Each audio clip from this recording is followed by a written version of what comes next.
I'm Dutch, and let's react to the Americans. Hello, and welcome to my channel. My name is Johan, and I'm a typical Dutchman.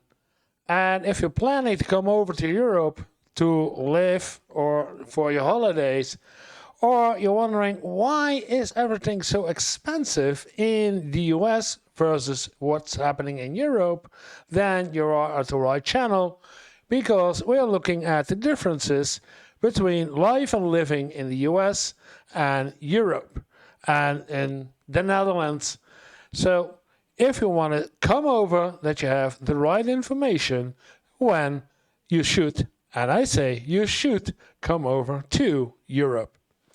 And for today, we're going to take a look at a video from 2020. Why US healthcare is so broken. Yeah. I thought that we already know, but let's take a look at it. Let's take a subscribe and a like and see a different kind of view about why is the healthcare so broken. December 4th, 2024, Midtown Manhattan. Early in the morning, Brian Thompson, the CEO of United Healthcare, is gunned down. Gunned down! United Healthcare CEO shot and killed. Okay. Totally new perspective. Ooh. Somebody was... Nah, I'm not gonna say it. Wow. Gee. Shot and killed. Inscribed into the bullets, deny, depose, and defend. A reference to the tactics used by healthcare companies to increase profits. To the media's surprise, Americans show little empathy towards the victim, and instead a countrywide discussion begins on the state of US healthcare. Parasites simply had it coming. Frankly, I'm missing someone. Frankly, these parasites simply had it coming. A reminder, the US has the #1 most expensive healthcare system in the world. Yet we rank roughly number 42 in life expectancy. Yeah, I agree. I know. Today, Americans spend more on healthcare than every country on earth, and by a wide margin. Ooh, ooh, ooh.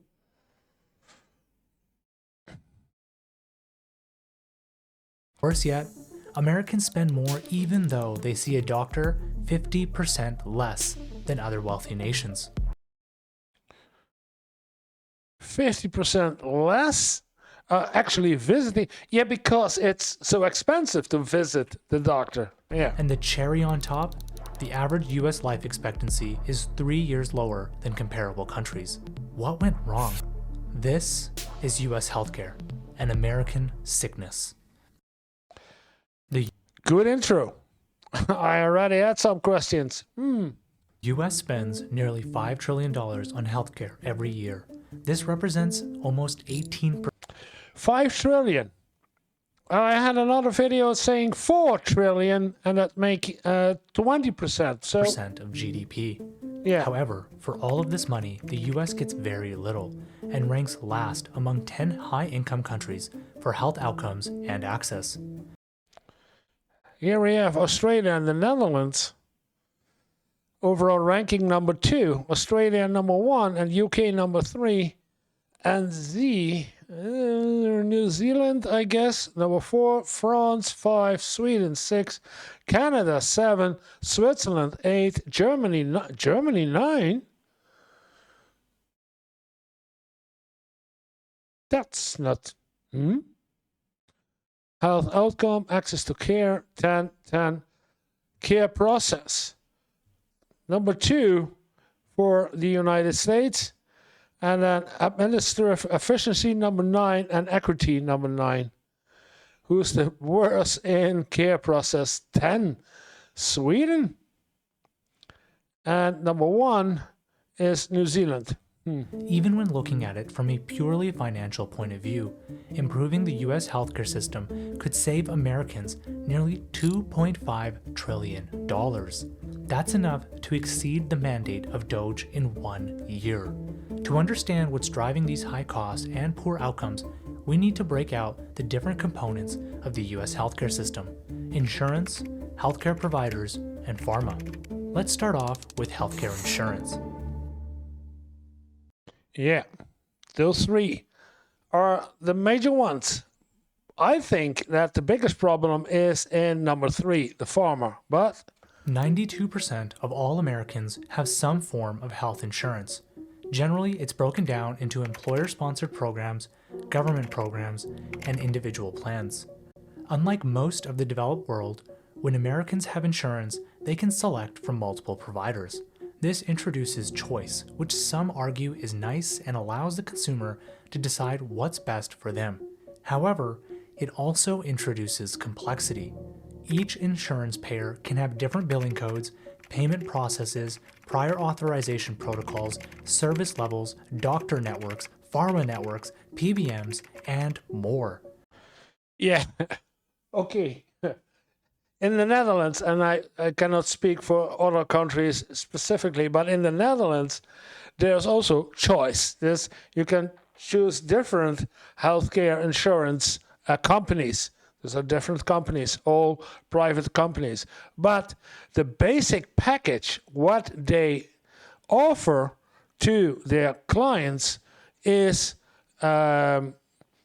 dictated by the government. So some specific healthcare problems like heart disease and lung and chronicles, etc., those basic package is decided by the government with a price tag to it.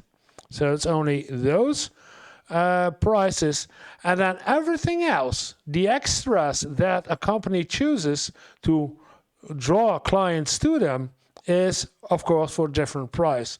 But the basic stuff has the basic price, and that's the same for all health insurance companies. So no stress about, oh, I want to do this and we don't know this one. Doctors networks and pharma networks.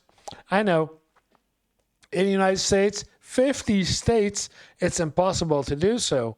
But in the Netherlands, it doesn't matter. If I'm here in the south and go to a doctor because I have something, or I'm on holiday somewhere in the north of the Netherlands and I go to a doctor, no problem. I don't have to choose there's this doctor or that doctor's network because it's a doctor. That's it. The same for pharma. The outcome, providing care, becomes a lot less about medicine and much more about administrative functions. According to the AHA, 40% of total expenses incurred by hospitals are related to administrative functions. Wow, 40% administrative costs. Okay. Boo. Not medicine, not care, not surgery, no, admin. In fact, when you compare the US with other developed nations, 30% of the difference in cost is directly due to administrative overhead introduced by the insurance regime. Yeah, because of so many differences, no basic package, etc., and everyone wants to make money. So, yeah. But money isn't everything. To truly The money is not everything, he says. understand the impact, we need to look at patient outcomes. U.S. health insurance companies deny 16% of all claims. Kaiser, Permanent, Oscar, Ahmed. I assume that these are all insurance companies. Industry average 16% denies. That's not possible in the Netherlands. There is no deny. Your basic package is your basic package, and it is mandatory for each and everyone living in the Netherlands to have a health care insurance. So this insurance system an insurance company cannot say, you're too old, you have a chronic heart disease, you are mentally ill. Doesn't work. Everyone has a medical insurance, and the companies cannot deny this. With companies like United Healthcare and Medica denying 32 and 27% respectively. This Wow. means that a doctor seeking to provide care is being rejected by an insurance company nearly 1 out of every 5 times. What? Ultimately, this leads to patients having to make tough decisions of paying out of pocket or not pursuing care at all. For those paying out of pocket, it could mean taking on large sums of debt, often with costs so high that 67% of all US bankruptcies are healthcare related. What? 67% are medical related reasons.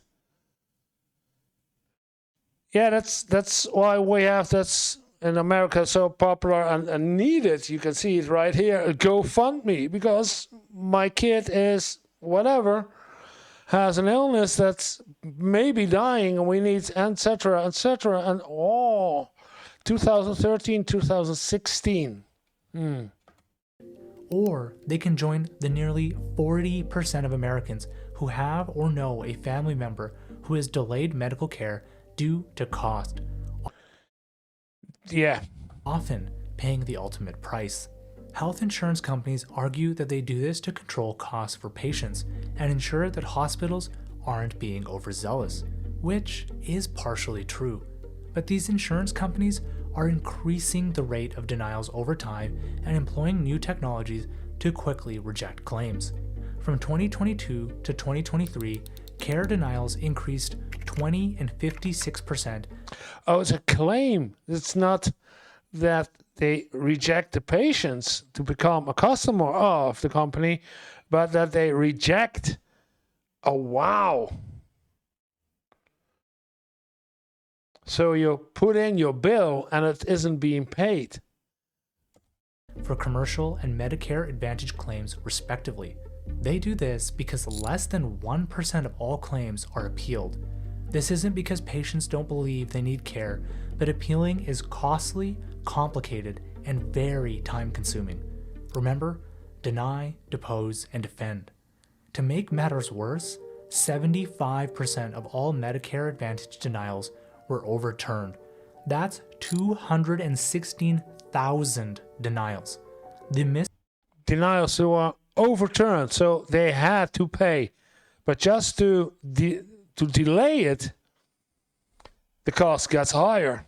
And maybe that's a horrible idea. Maybe the patient dies in between, so we don't have to pay anything at all. This alignment of incentives is so clear and abundant that it is shocking that this continues. It is absolutely in the insurance company's best interest to deny as often as legally possible, regardless of the claim. But let's not forget. Deny as much. Oh, this wow. isn't a rejection of auto insurance.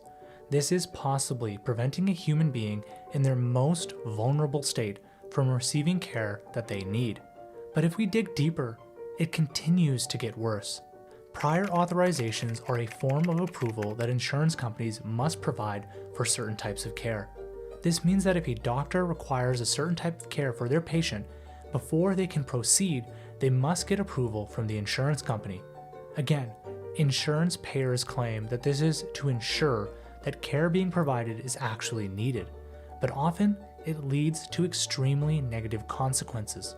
For instance, 30% of radiation oncologists have had a patient admitted into the emergency room or have permanent disability due to prior authorizations. This means that a patient was prevented from getting care in a timely manner because of the administrative burden of prior authorizations, and the outcome was life-changing. To receive authorization, these oncologists need to... What?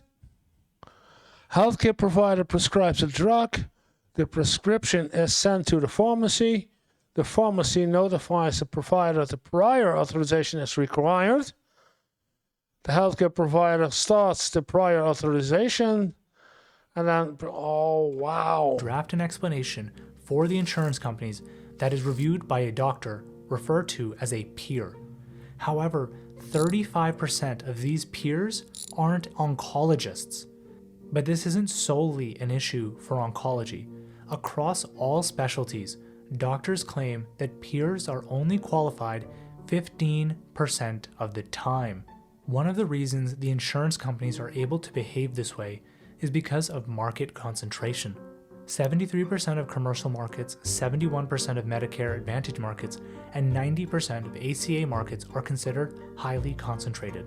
Some would argue this is a good thing, because theoretically it would mean that these insurance companies can negotiate better rates with hospitals and a smaller number of payers would lower administrative burden. Shoot, yeah. Higher competition means better prices for the hospital, because if I don't go with him, then I go with the other. But in reality, this is just not true. Multiple mergers have been studied over the years, including Aetna and Prudential, United Health and Sierra, and more. When studied, the results are almost always the same. Premiums rise as the market consolidates. Instead of passing on savings to customers, insurers take advantage of their market dominance and increase prices and profits. Yeah, profits, the last one, yeah. And this competitive positioning is very hard to usurp. The barrier to entry of launching a new payer is very high due to regulatory requirements, anti-competitive practices, and scale. These insurance companies have gone a step further and have begun to vertically integrate. In 2010, the Affordable Care Act effectively capped insurance profit margins by requiring that insurers spend 80 to 85% of what they collect on medical services. While this sounds nice in theory, in practice it led to insurance companies seeking profits elsewhere. For example, United Health directly employs 10,000 physicians and has commercial ties to an additional 80,000. Combined, that is 10% of all American doctors. Again, this might sound nice, but as you concentrate more power into the hands of a few payers, the ability to increase prices and generate greater profits also rises. This, again, is at odds with the goal of achieving better health outcomes. Yeah, but that doesn't work. They go public so that they have money for the R&D. And when they have the R&D, then they also have better profits. Yeah. The problem with the current U.S. healthcare insurance regime is that success for insurance companies is not success for the patients. The unnecessary complexity of the regime mixed with the consolidated power of the major players has failed to lower costs or improve patient outcomes. Again, looking for the Netherlands. Typo. The NATO. Typo there. Source Organization for Economic Cooperation and Development. Administrative spending as a percentage of the total health expense 2016. How old is this video? This video is from 5 months ago. But the statistics are way older, almost 9 years, but 8%. Put simply, it is fundamentally broken. We've talked a lot about U.S. health insurance companies, but they aren't the only reason the healthcare system is broken. Healthcare providers are also a part of the problem. Let's start off with doctors. This might be hard for some to believe, but U.S. doctors are a major contributor to the overpriced healthcare system. Take a look at this chart. It shows the compensation for U.S. doctors compared to doctors of other countries. 352K, Canada 273, Germany 160, and then I don't even see in this chart the Netherlands. Yeah. There are many reasons why doctors in the US are paid more, but one of the primary drivers is the low supply of doctors. The US has 2.6 practicing physicians per 1,000 people, compared to the OECD average of 3.7. But why are there so few doctors in the US? Simple. The American Medical Association artificially constrained supply. 20 years ago, the AMA Artificially? Not my opinion.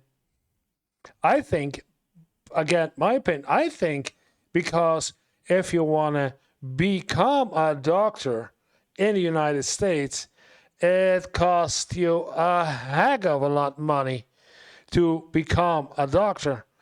It takes a long time study, okay, but that's not the problem. It's the price it's the price tag that's connected to that study that makes this, being a doctor wannabe think twice because of the cost.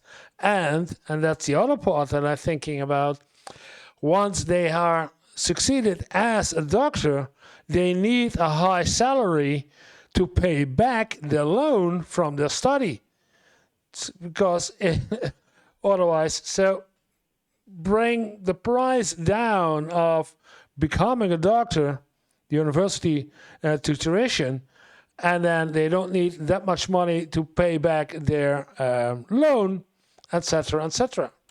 lobbied to reduce the number of medical schools, cap federal funding for residencies, and cut a quarter of all residency positions because, I quote, they were worried of an impending surplus of physicians.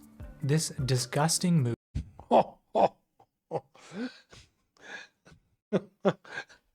of regulatory capture, influenced by greed, meant that the number of medical school graduates in 1980 was the same as 2005, even though the US population increased by 30%. Now, it isn't all the doctor's fault. Hospital groups and investors are also a big problem. Similar to insurance, consolidation in hospitals and physician practices is very common. One of the key drivers for consolidation is the high administrative burden for physicians to remain independent. Managing all the complexities of the US healthcare system can not only be time-consuming, but costly. By joining larger groups, physicians are often able to avoid dealing with administrative headache that comes with a smaller practice. Over the past 20 years, there have been 1,000 mergers among the country's 5,000 hospitals. Okay. Woo! Just to cut costs. And this extends beyond hospitals. Today, 3 out of every 4 doctors now works for a corporate group or hospital. Much of this has been executed by private equity firms. The one benefit of private equity is that it generally lowers costs within practices, which should, in theory, lead to lower prices for patients. However, given patients are captive customers, private equity groups are fully incentivized to increase prices. It's the perfect investment. Based on a recent study, lowering prices doesn't happen because it means if we can have lower prices, good, but we won't because then we have less profit. So we keep the prices the same, make more profit, and put a bet on it. when PE firms control more than 30% of a market, prices rise meaningfully. Specifically, the study saw price rises of 18%, 16%, and 13% for gastro, OBGYNs, and dermatological practices, respectively. One of the most egregious examples of price rises was U.S. Anesthesia Partners. After achieving significant market concentration in Denver, USAP was noted as 30 to 40% higher. Charging reimbursement rates 30 to 40% higher than competing groups. By acquiring a large share of anesthesiologists in the Denver area, payers and patients had little to no choice but to pay whatever USAP asked. When doctors and this anesthesiast are getting together as a big group, I'm all for it because then you have one voice talking too, but that doesn't mean that you can extort your patients into a higher a higher cost of the bill. Because if you don't get one of our enthusiasts, and a hard word to talk about. All of this while USAP lowered their own costs. The saddest part, quality of care doesn't increase and might actually decrease. A University of Chicago study found that PE ownership of nursing homes led to a 10% rise in short-term mortality rates. Another Harvard study found that quality of care declined once a hospital was acquired by PE firms. They noted a 25% increase in hospital complications and a 38% increase in bloodstream infections. Although Okay. Wow. Though this may seem surprising to some, it makes perfect sense. To maximize profits, the best course of action is to increase the revenue per patient per doctor. This operating leverage will definitely increase margins, but may compromise the quality of care. Yeah, less quality because less more speed. Take more patients, less time per patient. Yeah. And since most PE deals are financed with large sums of debt, investors are under pressure to generate additional free cash flow to pay down the debt. This might mean cutting corners to stay afloat. But it isn't just private hospitals or PE-backed groups that are part of the problem. Even non-profit hospitals are exemplifying extreme greed. For example, the former CEO of UPMC, a non-profit hospital, made nearly $13 million in fiscal year 2022. He made almost compensation for $13 million. Former president and CEO for non-profit organization. Am I correct? For example, the former CEO of UPMC, a non-profit hospital, made nearly $13 million in fiscal year 2022.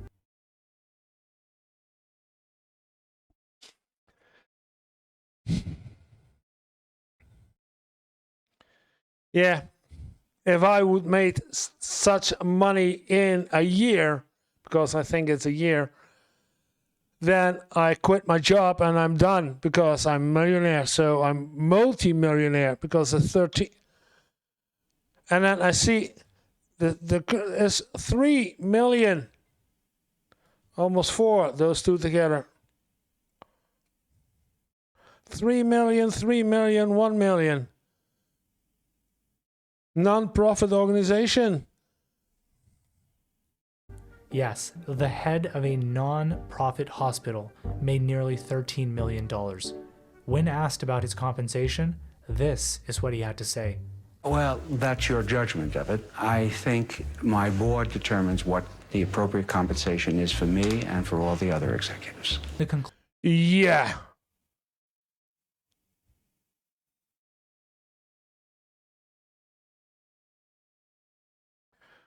But you also can say, enough is enough. I take 5 million. And I will say, I take 1 million. I don't need 13. Shifting the blame to someone else. It's not me. It's how they think that I'm worth it. Conclusion for healthcare providers, again, is simple. The pursuit of controlling supply has led to the ability to drive up price without concerns for quality of care. This applies to doctors who have artificially lowered their numbers and clinic groups who continue to consolidate doctors and power. The last element we will explore is pharma. The United States represents approximately 44% of the world's pharmaceutical market. That's over $600 billion. 600. Oh, God. On a per capita basis, the US spends more on drugs than anyone else. Okay. More on drugs than anyone else. $1,564. $1,100 in Germany. I'm looking for the Netherlands. No, Germany is close to Switzerland. France, 895. In Italy, 820. Spending nearly 50% more than the next highest country, Germany. But why? Is the US just buying different, better medicines? No.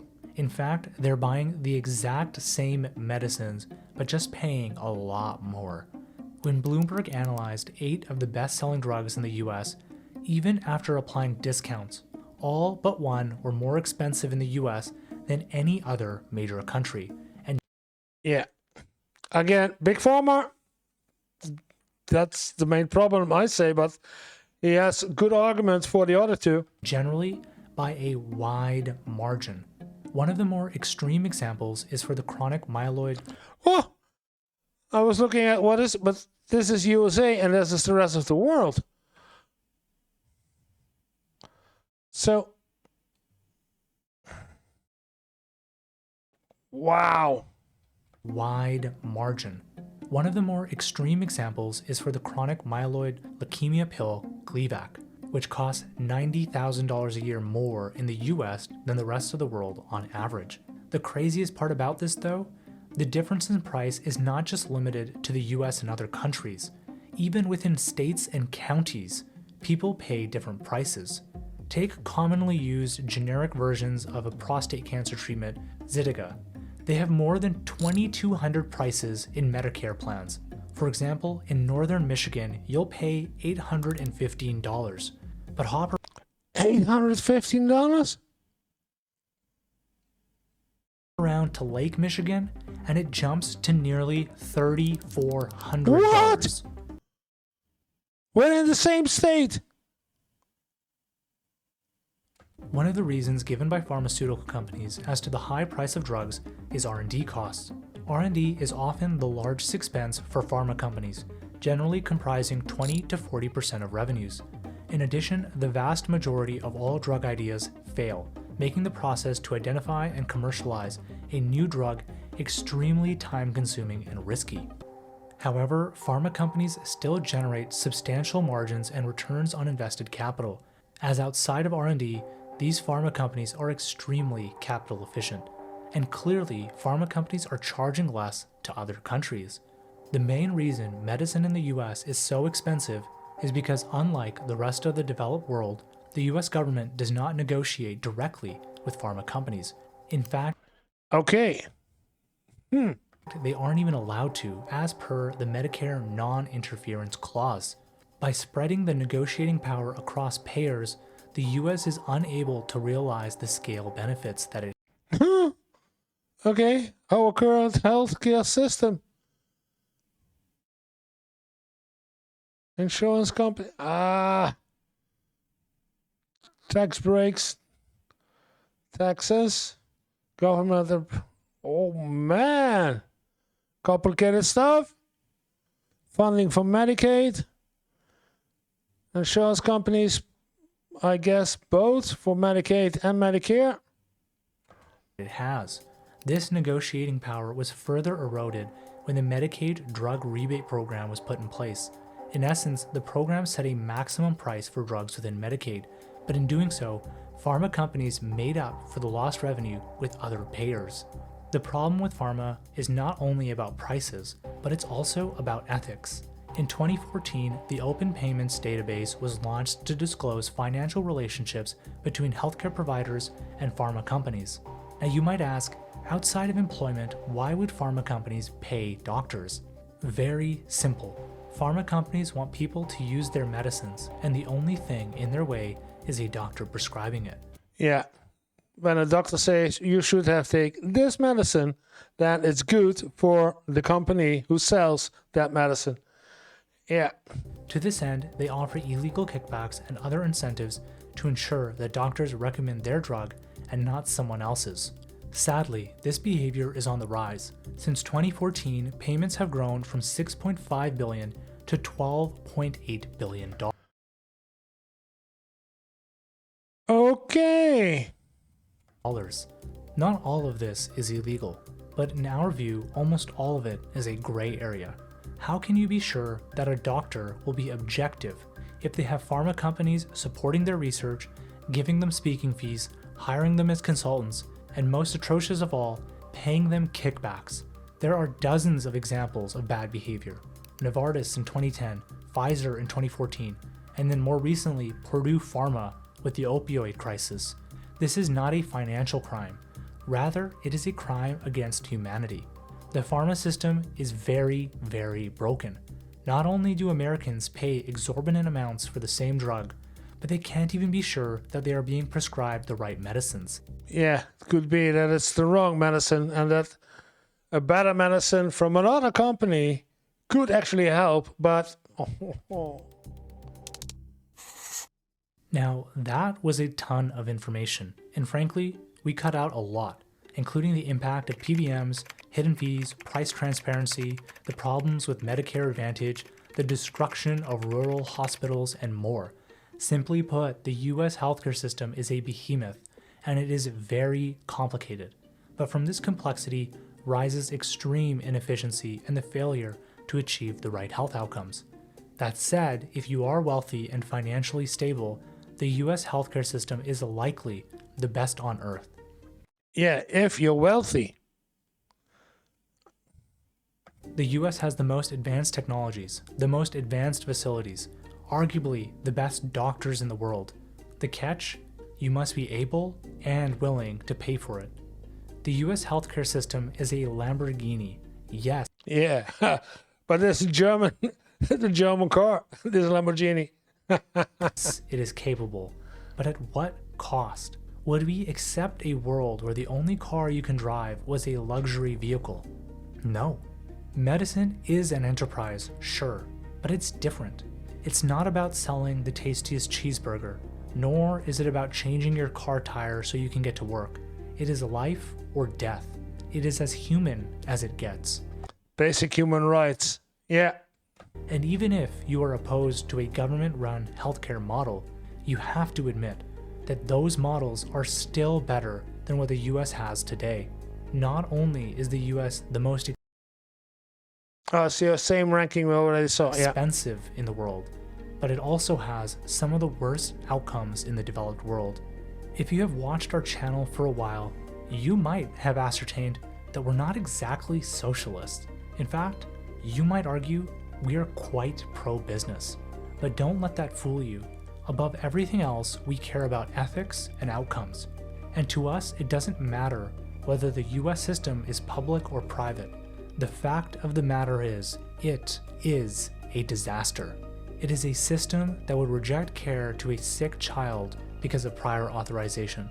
It is a system that would increase emergency medicine fees and surprise recovering patients with an insurmountable bill. It is a system where costs continue to rise, Yeah. Healthcare is a human right. outcomes continue to decline, and nothing seems to improve. So we must